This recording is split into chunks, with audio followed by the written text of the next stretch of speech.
예, 미국이 이슬람 순위파 무장단체인 IS 우두머리 알 바그다디의 사망을 공식 확인했습니다. 도널드 트럼프 미국 대통령은 현지 시간으로 어제 27일이죠. 백악관에서 바그다디가 미국 추격전에 쫓기던 중 자폭해 사망했다고 발표했습니다. 하지만 러시아에서는 이 사망 확인 자체에 대해서 의혹을 또는 의문을 제기하고 있습니다. 오늘 이 문제를 전문가와 함께 더 한 걸음 들어가 확인해 보겠습니다. 이 한미일 국제정치 전문가인 조진구 경남대 극동문제연구소 연구위원 전화로 연결됐습니다. 교수님 안녕하십니까? 예, 안녕하십니까. 예, 이슬람 국가 IS라고 하지요. 이 주장 수장이고 또 테러전의 어떤 수괴 이렇게 지목이 되었던 알바그다디 이 사람은 뭐 어떤 사람으로 보면 될까요? 예, 저는 중동 정치는 전문가는 아닙니다만 지금 알려진 바에 의하면은 알 바그다디는 1971년생이라고 해요. 아직 그러니까 50은 안 돼 있죠.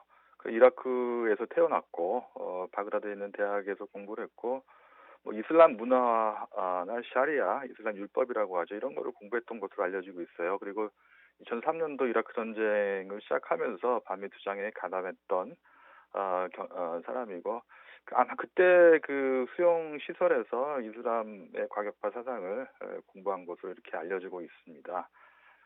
그렇기 때문에 저도 사실 중대한 발표를 한다고 해서 어떤 내용일까 기대를 많이 하고 있었습니다만 이 문제가 될 거라고는 좀 예상을 좀 못했었어요. 자, 알바그다디 이 사람이 뭐 중동에서 악명을 높였고 어떻게 보면은 그 세계 전 세계의 공공의 적일 수도 있겠습니다만 네. 이 사망 어떤 의미로 우리가 또 해석을 해야 될까요? 크게 보면은 뭐 첫 번째는 이제 지난 3년 전인 대선에서 트럼프 대통령 IS 타도를 가장 큰 공약 중의 하나로 내세웠습니다. 그런데 여전히 이 IS가 소멸되지 않고 있기 때문에 아마 대선을 앞두고 여러 가지 궁지에 몰린 트럼프 대통령으로서는 아마 대선에 좋은 호재라고 생각을 했을 것 같아요. 다만 이제 알 바그다디의 사망으로 인해서 IS 체제가 뭐 없어질 것이냐, 혹은 앞으로 유사한 테러가 없어질 것이냐 하면 꼭 그렇지는 않을 것 같아요. 그래서 과격한 IS의 지도자의 사망은 결국 뭐 IS에 타격은 주겠지만 사상적인 측면에서 본다면은 과격한 사상 자체가 없어지는 것은 아니기 때문에 앞으로도 여기 아시아나 아프리카 혹은 중동 지역에 있는 잔당이라고 할까요? 이런 세력들이 여전히 남아있을 가능성이 있기 때문에 보복을 하는 그런 테러가 또 발생할 가능성이 있어서 우려가 되고 있는 상황이라고 보여집니다. 그 지금 마침 외신에서도 그 알바그다디의 사망으로서 그 현재 있는 IS 세력들이 결집하고 있다. 오히려 더 테러 위험성이 그러니까 보복 위험성이 테러 위험성이 높아지고 있다 이렇게 얘기가 되고 있습니다. 네, 네, 교수님 근데 맞습니다. 그 이 알바그다디가 사망하기 전에 그 은신했던 곳이 이들립 지역 여기가 네, 그 알카에다 지역인데 원래 네. IS하고 알카에다하고는 굉장히 좀 반목하는 그런 사이다.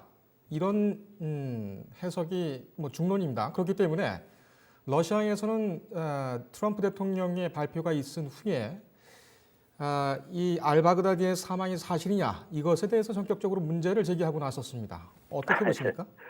저는 사망 자체에는 의문의 여지가 없다고 생각을 해요. 그리고 트럼프 대통령이 이제 발표를 하고 난 뒤에 러시아나 터키, 시리아, 이라크 쿠르드 세력들에 대해서 협력해서 감사하다 이런 얘기도 했어요. 그리고 사실 러시아군이 주둔하고 있던 그 지역을 또 통과도 했습니다. 그렇기 때문에 사전에 이런 작전을 했는지는 알려주지 않았을 가능성이 높지만 또 더불어서 가장 큰 테러의 문제는 어디에 있는지를 알 수가 없다는 게 가장 큰 문제이거든요. 그리고 사실 이 테러 조직에 관해서는 여러 가지 정보가 착종돼 있어서 그 정보가 혼란되어 있었어요. 예를 들면 러시아는 2017년 6월 달에 시리아 북부 지역에 대해서 폭격을 했고 그때 알 바그다디가 사망했다 이런 얘기를 했었거든요. 그런데 그 당시에 미국은 좀 신중한 태도를 보였어요.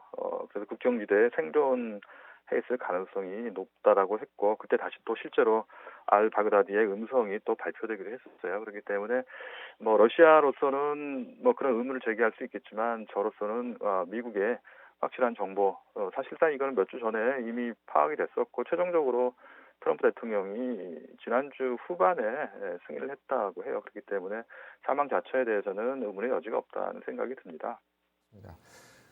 트럼프 대통령이 왜 이 사실을 대대적으로 공개를 하고 또 그 전에 예고까지 했는가? 이제부터 이제 좀 중요한 사안인데, 뭐 네네. 북미 관계와 연결이 돼 있기 때문입니다. 그렇죠. 예, 트럼프 대통령의 어떤 배경이었을까요?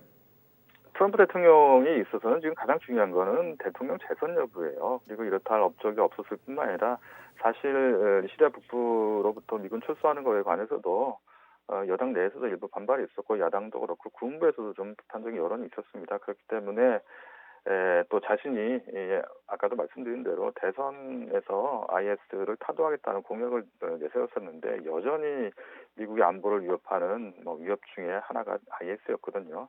또 라카라는 지역을 탈환에 성공했다. 그리고 본인이 또 IS 체제가 사실상 붕괴됐다라고 했지만 여전히 그 뒤에도 각 지역에서 IS가 게릴라성 공격을 계속 해왔거든요. 그런 의미에서 본다면은 이번에 저도 뭐 그 90여 테러 IS의 90력이 상실돼서 뭐 세계적으로 본다면 좀 안정적으로 가는 방향으로 갔으면 좋겠지만 여전히 뭐 잔당 세력도 있고 아까 말씀드린 대로 우려가 남아 있긴 합니다. 그렇긴 해도 트럼프 대통령으로서는 최근에 우크라이나 의혹들 뭐 있기 때문에 이런 거를 만회할 수 있는 좋은 계기라고 생각을 했고 그래서 대대적으로 사전에 발표를 하겠다는 얘기도 했었고 또 실제로 작전 종료된 뒤에 백악관에서 참모들 모아놓고 사진도 찍고 해서 발표를 했던 것으로 보여요. 그렇지만 말 그대로 이게 앞으로 IS 체제의 붕괴로 이어질지는 여전히 의문이 남는다 이런 생각이 듭니다. 맞습니다. 뭐 두 가지 뭐 질문이 남아 있습니다만은 이 대선 문제이기 때문에 백악관이 네네. 공개한 사진을 보면은 8년 전에 오사마 빈 라덴을 사살할 때의 그 버락 오바마 같은 경우에는 지휘 장교, 네. 국장교를 중앙에다 놓고 자신은 옆에서 관람하듯이 이렇게 하지 않았습니까? 이번에는 근데 트럼프 대통령 같은 경우에는 장군의 위치를 옆으로 두고 본인이 지휘하는 것처럼 그렇게 그렇죠. 구성을 했습니다. 예예. 자, 종합적으로 볼 때 이번 사건과 이런 어떤 그 퍼포먼스 대선에 어떤 영향을 줄 걸로 생각을 하십니까? 예, 뭐 결국은 트럼프 대통령은 아까 말씀드린 대통령 재선에 어떻게 유리하게 상황을 이끌 것이냐 하는 게 중요하다고 생각을 했고 그렇기 때문에 이번 작전의 중심에 대통령이 자신이 있었다. 하는 거를 아마 좀 과시하고 싶었을 겁니다. 근데 오바마 대통령의 경우는 실제로 작전을 지휘하는 군의 수장이 이 가운데 위치해 있었고 작전을 주도하고 옆에서 본인을 비롯한 참모들이 시빌리안 참모들이 지켜보는 그런 모습이 사실 바람직한 거였는데 아마 트럼프로서는 이렇게 자기가 중심이 돼서 작전을 성공했다 하는 거를 아마 보여주고 싶었을 거예요. 근데 국민들이 이거를 어떻게 바라볼지는 이제 뭐 사실 의도한 결과를 가져올지는 잘 모르겠습니다만 대통령 선거에 도움이 될 거라는 판단이 가장 우선시되었지 않았나 하는 그런 생각을 하게 됩니다. 예, 알겠습니다, 교수님. 오늘 여기까지 하겠습니다. 예, 감사합니다. 네, 시간 내주셔서 감사합니다. 조진구 경남대 극동문제연구소 연구위원과 함께했습니다.